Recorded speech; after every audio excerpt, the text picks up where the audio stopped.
Unified 911, anong matutulong namin sa'yo? Anya ti maitulog mi ken kapo. Anong may tatabang ko sa imo? Unsay akong ikatabang nimo? Ngini makadabang na misal ka no. Sa anumang wika o dialekto, may tulong na darating sa iyo.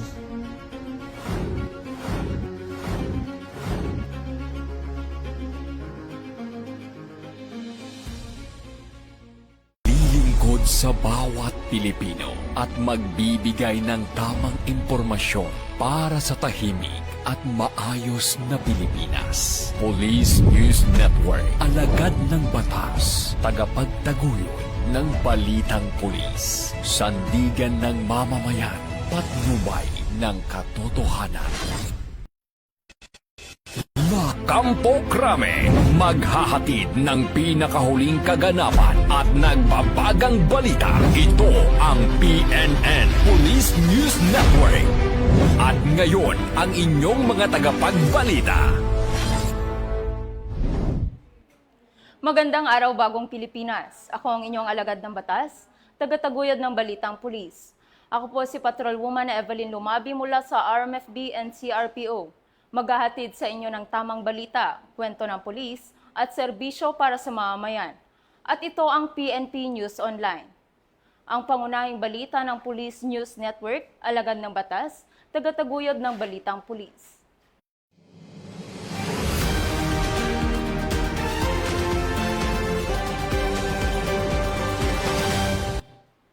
Narito ang mga balitang hatid ng ating PNN correspondents mula sa iba't ibang panig ng bansa.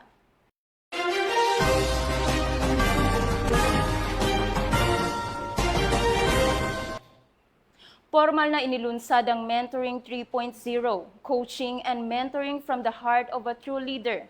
Nitong ika-6 ng Marso taong kasalukuyan bilang bahagi ng patuloy na pagpapalakas ng liderato at profesionalismo sa hanay ng kapulisan. Ang buong detalye ng balita ay tinutukan ni Patrolman Luvimer Julian. Formal na inilunsad ang Mentoring 3.0, Coaching and Mentoring from the Heart of the True Leader nitong ika-6 ng Marso taong kasalukuyan. Bilang bahagi ng patuloy na pagpapalakas ng liderato at profesionalismo sa hanay ng kapulisan, pinangunahan ni Chief PNP, Police General Jose Melencio Siratates Jr., na inirepresenta ni Police Lieutenant General Bernard Banac, Deputy Chief PNP for Administration. Sa kanyang mensahe, binigyan din niya ang kahalagahan ng mahusay na paggabay, mentoring, at tamang pamumuno upang mas mapalakas ang kakayahan at integridad ng bawat membro ng organisasyon. Layunin ng Mentoring 3.0 na hubugin ang mga leader sa loob ng organisasyon sa pamamagitan ng coaching, pagbabahagi ng karanasan, at pagpapatibay ng mga pagpapahalaga na magdadala sa mas maayos at epektibong serbisyo publiko. Ang programa ay bahagi ng patuloy na inisyatibo ng PNP upang mapalakas ang profesional na pag-unlad ng mga tauhan at mas papabuti ang serbisyong ibinibigay sa mamamayan. Mula dito sa tanggapan ng tagapag-ugnay ng Pambansang Pulisya, ako ang inyong Police News Network Correspondent, Patrolman Luvimer Julian, alagad ng batas, tagataguyod ng balitang pulis. At ito ang bagong PNP para sa bagong Pilipinas, serbisyong mabilis, tapat at nararamdaman. Maraming salamat, Patrolman Julian. Sinira ng Philippine National Police ang mahigit 16 milyong pesong halaga ng marijuana matapos ang isinagawang eradication operation sa isang communal forest sa Kibungan, Benguet.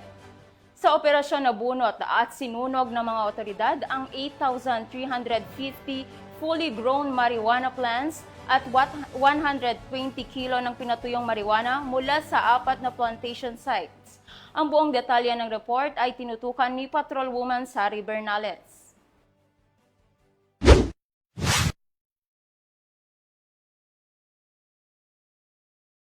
Sinira ng Philippine National Police ang mahigit sa 16 milyong halaga ng marijuana matapos ang isinagawang eradication operation sa isang communal forest sa Kibungan, Benguet.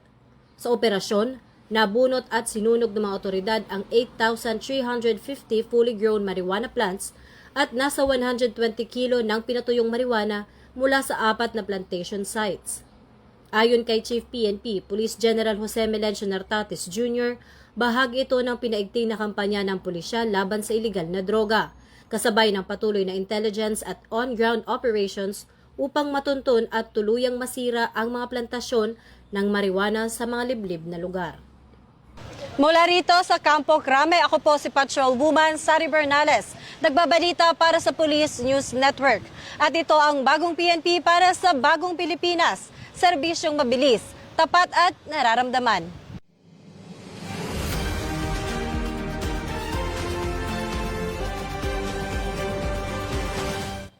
Maraming salamat, Patrolwoman Bernales.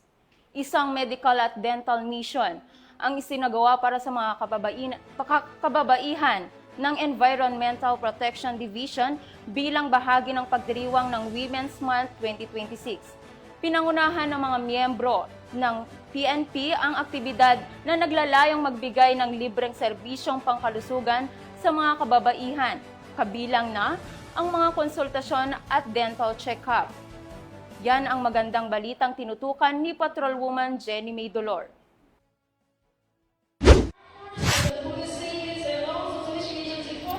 Isinagawa ang isang makabuluhang medical and dental mission para sa lahat ng kababaihan ng Eastern Police District sa pangunguna ng Armed Forces and Police Savings and Loans Associations Incorporated o APSLI Carami Branch sa pakikipagtulungan at ugnayan sa Eastern Police District. Ginanap ang nasabing aktibidad nitong ika-4 ng Marso taong kasalukuyan sa EPD Headquarters Multipurpose Hall na may temang Empowering EPD Women Through Care and Commitment bilang bahagi ng selebrasyon ng 2026 Women's Month. Pinangunahan ang pagbubukas ng programa ni Miss Ellen Jocelyn J. Brazil, Branch Manager ng APSLI Crame, kasama si Police Colonel Glenn D. Lunogan, Deputy District Director for Administration ng EPD, at Police Colonel Aldren S. Gran, Chief District Directorial Staff ng nasabi ring distrito. Layunin ng aktibidad na mabigyang halaga ang kalusugan at kapakanan ng mga kababaihan sa hanay ng EPD sa pamamagitan ng libreng serbisyong medikal at dental. Kabilang sa mga serbisyong ipinagkaloob ang health screening upang matukoy ang iba't ibang kalagayang pangkalusugan, pagsusuri at konsultasyon para sa oral health problems. Gayon din ang iba pang tulong medikal tulad ng pap smear at mobile family planning services. Naging katuwang sa matagumpay na pagsasagawa ng programa ang District Medical and Dental Unit at ang Pasig Medical Team na nagbigay ng kanilang oras at serbisyo upang matiyak ang maayos at ligtas na pagsasagawa ng mga pagsusuri at gamutan. So sa part ng APSLI, this is a part of the corporate social responsibility. It's an outreach program for our members para po matugunan ang kanilang mga pangangailangan sa health naman po and wellness ng ating mga members po. To boost their morale and of course to enhance or improve their quality of life also. Ang medical and dental mission na ito ay patunay ng patuloy na pangako ng APSLI at EPD sa pagsusulong ng kalusugan, pagkakapantay-pantay at kapakanan ng bawat kababaihan sa kanilang nasasakupan. Ito ang bagong PNP para sa bagong Pilipinas, serbisyong mabilis, tapat at nararamdaman. Ako po ang inyong Police News Network Correspondent, Patrolwoman Jenny May Dolor, alagad ng batas, tagataguyod ng balitang pulis. Maraming salamat, Patrolwoman Dolor. Nagkaisa ang Masbate PMFC RPS BAU team at mga opisyal ng barangay sa isang proyekto na layuning ayusin ang pangunahing daan sa kanilang komunidad. Ang pagsasanib pwersa ng mga grupong ito ay naglalayong magbigay ng mas ligtas at mas maginhawang daanan para sa mga estudyante at mga mamamayan upang mapadali ang kanilang pagbiyahe araw-araw. Police Staff Sergeant Mercolito P. Lovendino Jr. sa detalye.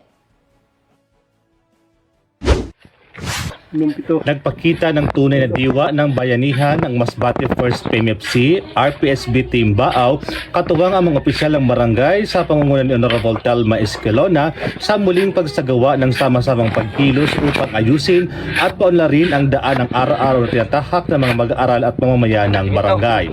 Sa aktibong pakikiisa ng mga residente, sinagawa ang pagtutulungan upang mapaganda at maging mas maayos ang naturang daan na matagal nang naging hamon sa mga nagdaraan na tuwing panahon ng tag-ulan. Ayon sa mga residente, ang daan ay kadalasang nagiging maputi at madulas na nagdudulot ng panganib sa mga mag-aaral at iba pang mamamayan na araw-araw na dumadaan dito.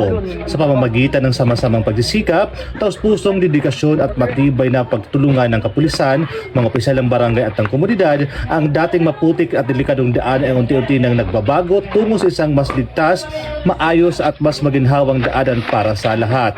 Malaki ang naging papel ng kooperasyon ng bawat isa upang maisakatuparan ang proyektong ito na hindi lamang naglalayong mapabuti ang infrastruktura ng barangay, kundi pati na rin ang kaligtasan at kapakanan ng mga residente, lalo na ng mga kabataang nag-aaral.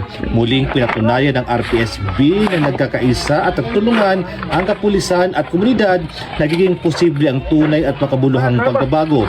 Ang ganitong mga inisyatiba ay patunay na ang malasakit at bayanihan ay patuloy na buhay sa komunidad para sa ikabubuti ng lahat. Mula dito sa Albay at yung Police News Network Correspondent, Police Staff Sergeant Mark Polito P. Lubindino Jr. Alagad ng batas, tagataguyod ng Balitang Pulis.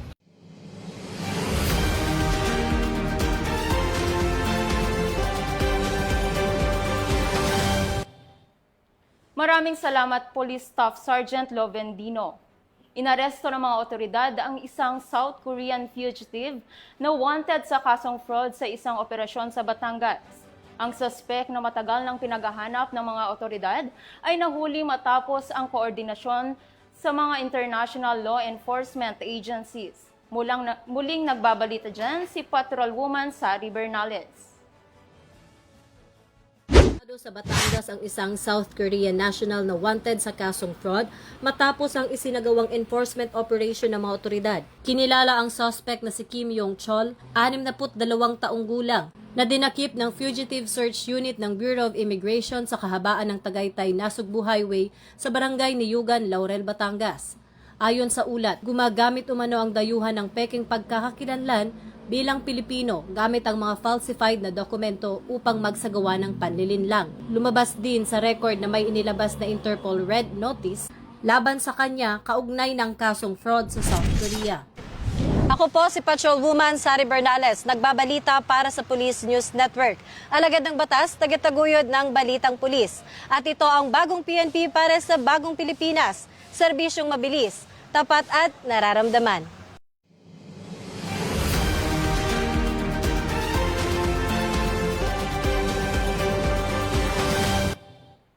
Maraming salamat Patrolwoman Bernales.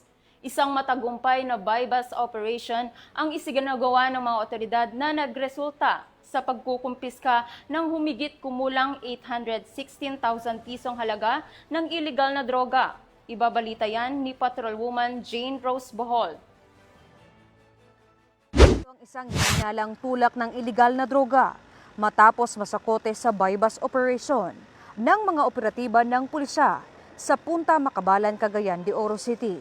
Madaling araw ng ika-6 ng Marso, 2026. Kinilala sa alias na Alimudin, 32 taong gulang, single at residente ng Barangay Bara, Makabalan, ang nadakip na sospek. Pinangunahan ng Regional Police Drug Enforcement Unit Team 2, katuwang ang iba't ibang operatiba ng Pro-10 at PDEA-10. Nasamsam mula sa sospek ang tinatayang 120 gramo ng hinihinalang shabu na may standard drug price na 816,000 pesos. Kabilang sa mga nakumpiska ang isang sachet ng hinihinalang shabu na ginamit bilang buy-bust item na nagkakahalaga ng 1,000 pesos. 7 sachet ng hinihinalang shabu na may iba't ibang sukat, isang itim na pouch at isang 1,000 pesos bill na ginamit bilang marked money.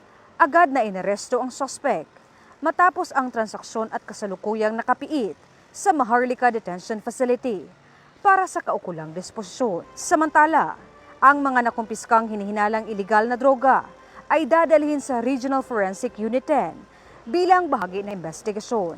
Mula dito sa inyong higalang pulis, Regional Office 10 Public Information Office. Ako ang inyong PNN correspondent, Patrolwoman Jane Rose Bohol, alagad ng batas, tagataguyod ng balitang pulis.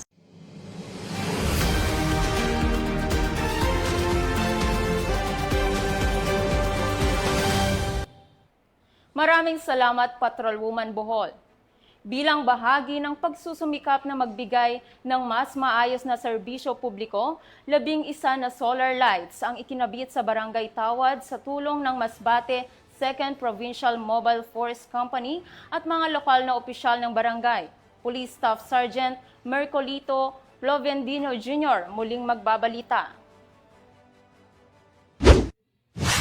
Isang mahalagang hakbang tungo sa mas ligtas at mas maliwanag na pamayanan ang matagumpay na sa katuparan sa Barangay Tawad matapos masagawa ang pag-install ng 11 solar-powered streetlights sa mga estratehikong lugar sa barangay.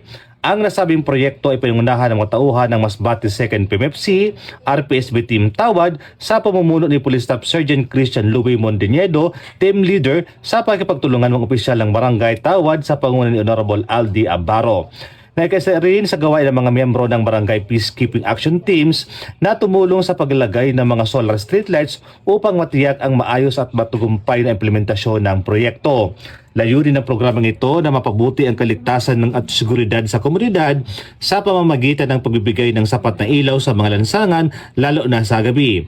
Sa tulong ng mga solar-powered streetlights, inaasahang mas magiging maliwanag ang mga kalsada na makakatulong sa pag-ewas sa mga krimen, aksidente at iba pang panganib sa komunidad.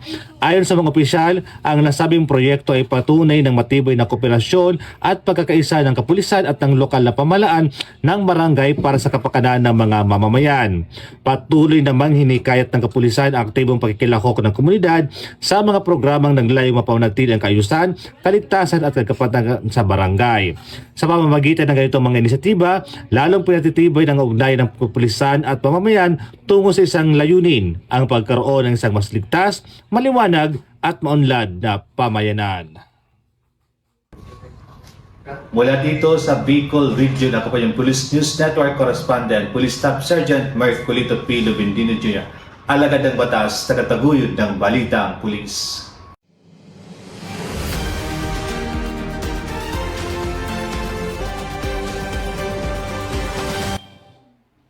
Maraming salamat, Police Staff Sergeant Lovendino.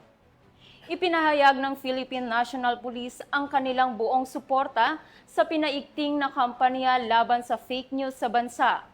Ayon sa mga otoridad, mahalaga ang pagtutok sa tamang impormasyon upang maiwasan ang kalituhan at panganib na dulot ng maling balita, lalo na sa mga isyong may kinalaman sa kaligtasan at seguridad ng publiko. Patrolwoman Sari Bernales sa balita. Pahayag ng buong suporta ang Philippine National Police sa pinaigting na kampanya ng pamahalaan laban sa pagkalat ng misinformation at disinformation, partikular sa social media platforms.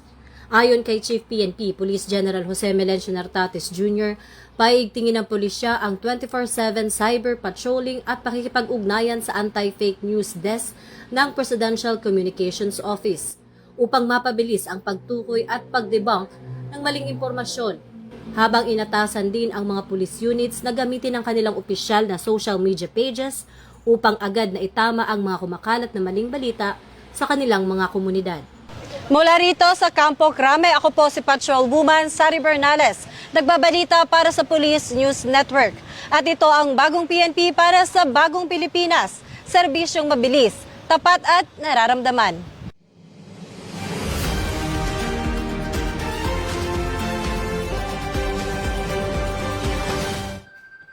At yan ang mga pangunahing balita na nakalap ng ating mga PNN correspondent mula Luzon, Visayas at Mindanao.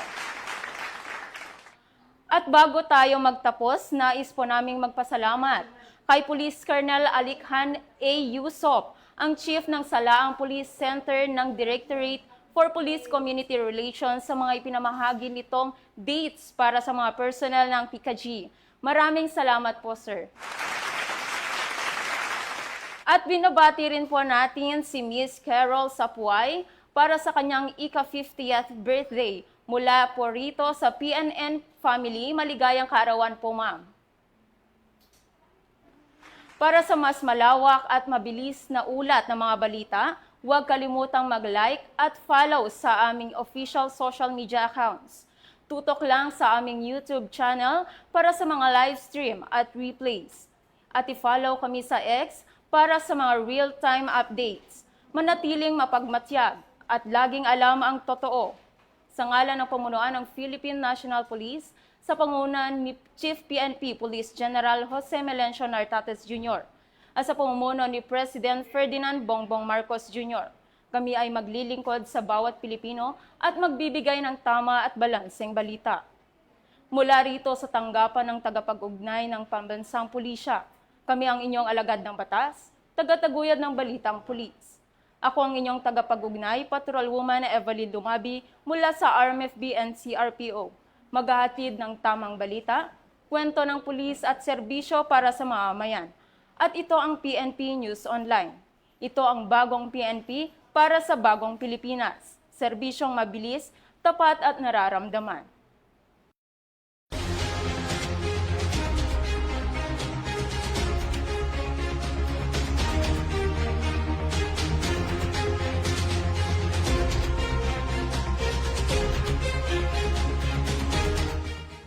Police News Network, alagad ng batas, tagapagtaguyod ng balitang pulis.